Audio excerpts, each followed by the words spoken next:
আমাদের এই ফ্লেভারটা বানানো হয়েছে। চকলেটটা দেওয়া রয়েছে, এটার মধ্যে আপনি ভেজিটেবলের ফ্লেভারটাও পাচ্ছেন আবার চকলেটেরটাও পাচ্ছেন। কেমন লাগছে তোমার? খুবই মজা। এখন থেকে আমি সকালে ডেইলি খাবো। পুরা প্রতিষ্ঠানের সবারই কন্ট্রিবিউশন ছিল। দেশের কিছু বিজ্ঞানীর কন্ট্রিবিউশন আছে, বাইরের কিছু ফুড সায়েন্টিস্টের কন্ট্রিবিউশন আছে। তো এটার মূল যে চেতনাটা ছিল যে আমরা কিভাবে বাচ্চাদের একটা ন্যাচারাল পুষ্টির মাধ্যমে বাচ্চাদের আমরা একটু সার্ভ করতে পারি, সহযোগিতা করতে পারি। কারণ আমাদের অর্গানাইজেশনটা মূলত আমাদের পারিবারিক জীবন, সামাজিক জীবনে আমরা দেখলাম বাচ্চারাও এই খাওয়া নিয়ে একটা সমস্যার মধ্যে আছে। আমেরিকার যে centre for disease control, UNICEF, তাদের বিভিন্ন রিপোর্ট থেকে আমরা দেখলাম যে আমাদের দেশের এবং দেশের বাইরেরও বাচ্চারা বর্তমানে ভেজিটেবল খাচ্ছে না।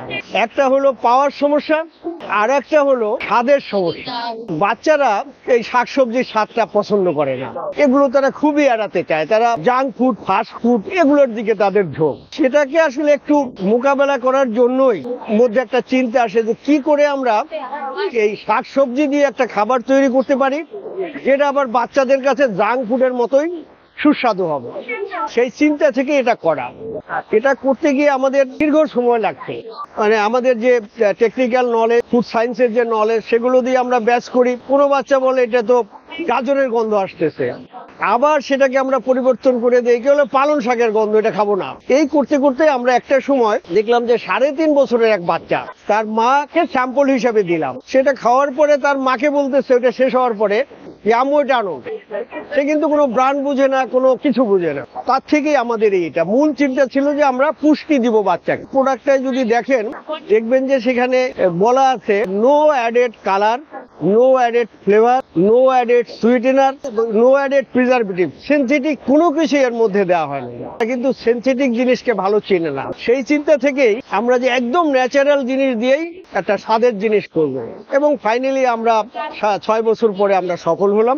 কিন্তু শাকসবজি দিয়ে বাচ্চাদের জন্য এই ধরনের একটা সুস্বাদু খাবার আমাদের জানা মতে এটাই প্রথম। এখানে যে এই নানা পরীক্ষা নিরীক্ষার জন্য যে ইনভেস্টমেন্ট, এইটা তো যদি আবার এমডি প্রোভাইড না করতো, তার যদি এই মানসিকতা না থাকতো যে আমি যতই দিন যাক, যতই অর্থ খরচ হোক, আমি একটা ভালো প্রোডাক্ট করবো, তখন কিন্তু আমার ডিপার্টমেন্টও কিছু করতে পারতো না। আরো সহকর্মীরা আছে, আরো ডিপার্টমেন্ট আছে, তাদেরও কিন্তু আমরা অনেক সহযোগিতা নিয়েছি এই বাচ্চাদের উপরে একটু ট্রায়াল দেওয়া যে তারা কি বলে। কেমন লাগলো বাবু খেয়ে? ভালো। কেমন লাগতেছে খেয়ে? ভালো লাগতেছে। আমার সবসময় খাবার ভালো লাগছে। থেকে 6 বছর আগ থেকে যে বাচ্চাদের জন্য এমন কিছু আনা যেটা বাচ্চারা নিজেরা চেয়ে খাবে। মানে আমাকে তাকে ফোর্স করতে হবে না যে তুমি এটা খাও, কিন্তু খাবে। এট দ্য সেম টাইম সে কিন্তু সবজিও পাবে। তো সেই কাজটা আমরা গত 6 বছর ধরে করছিলাম। প্রতিষ্ঠানের যারা সায়েন্টিস্ট তারা এর পাশাপাশি এই গবেষণায় সম্পৃক্ত ছিল যুক্তরাষ্ট্রের একদল সায়েন্টিস্ট। আমাদের প্রাইমারি অবজেক্টিভ ছিল বাচ্চাদের টেস্টটাকে প্রাধান্য দেওয়া, পাশাপাশি হচ্ছে যে ফুডটা আনবো সেটা যাতে হেলদি হয়। যে বাচ্চারা যেহেতু চকলেট খেতে খুব পছন্দ করে, চকলেটের সাথে যদি আমরা ভেজিটেবলকে আনতে পারি সেটা সোনায় সোহাগা। প্রোডাক্টটা কিন্তু লঞ্চ হওয়ার আগে আমরা একাধিকবার বাচ্চাদের মধ্যে এবং বিভিন্ন কমিউনিটিতে আমরা এটা টেস্টিং করিয়েছি আদৌ বাচ্চারা এটা একসেপ্ট করবে কি, তারপরে আমরা প্রোডাক্টটা লঞ্চ করেছি।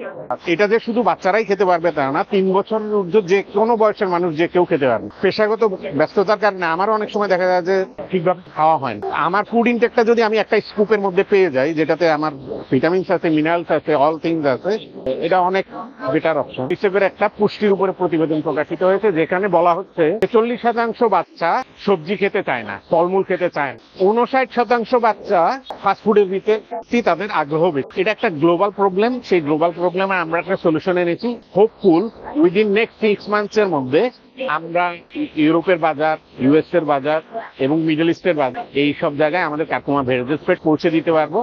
সেখানেও আমরা এই ডিসেম্বরের মধ্যে আমাদের এই প্রোডাক্ট হচ্ছে যে প্রত্যেকটা প্রোডাক্টের গায়ে একটা নিউট্রিশন ফ্যাক্ট থাকে। আপনি যদি নোসিলার সাথে কাকুমার বা নোটেলার সাথে কাকুমা ভেজেস স্প্রেডের নিউট্রিশন ফ্যাক্টও দেখেন, সেখানে দেখবেন যে they only deal with the taste. তা এই প্রোডাক্টগুলো তৈরি হয় হচ্ছে কোকো পাউডার, ফ্যাট এবং সুগার দিয়ে। আমাদেরটার মধ্যে আছে প্রায় 7-8টার মতো ভেজিটেবলস এন্ড ফ্রুটস।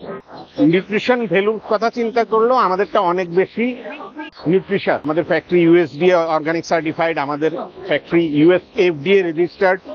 নুটেলা বা নসিলা বা হোয়াট এভার, আমি কোনো ব্র্যান্ডের নামও বলতে চাই না, অন্য ব্র্যান্ডের ভেজের চকলেট স্প্রেড কেন নিব যেখানে আমি এরকম হেলদি একটা অপশন পাই। স্যার আমরা তো সবাই কম বেশি চকলেট ইউজ করে থাকি, বাসা কিন্তু আমাদের সবার নিউট্রেলা থাকে, বাচ্চারা আছে যাদের বাসা বেসিক্যালি, বাট আপনারা এটার মধ্যে চকলেটের সাথে কিন্তু ভেজিটেবল মিক্সচার পাচ্ছেন। এখানে কিন্তু 20% ভেজিটেবল আছে, যেটা বাচ্চাদের জন্য খুবই স্বাস্থ্যকর। প্রথমত বাচ্চা বললো টেস্ট ভালো, তারপরে হচ্ছে কথা বললাম অনলি চকলেট না আসলে বিষয়টা, এর মধ্যে ভেজিটেবলের যে ব্যাপারগুলো আছে ওইটা আসলে বাচ্চাদের জন্য নিউট্রিশনের জন্য কাজে লাগবে আর কি। আগে এই ধরনের প্রোডাক্ট খুব একটা দেখি নাই, বলা যায় সত্যি কথা বলতে যে চকলেটি ফ্লেভারের মধ্যে ভেজিটেবল অ্যাড করা এটা আমি দেখি নাই।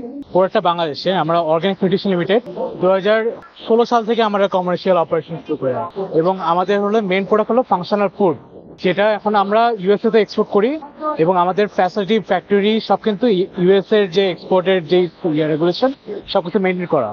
নসিলাতে আর্টিফিশিয়াল ফ্লেভার পাচ্ছেন, বাট আমরা এখানে প্যাকেজিং রুলস অনুযায়ী এটা ডিক্লেয়ার করতেছি যে এটাতে কোনো রকম ফ্লেভার, কালার বা প্রিজারভেটিভ নেই।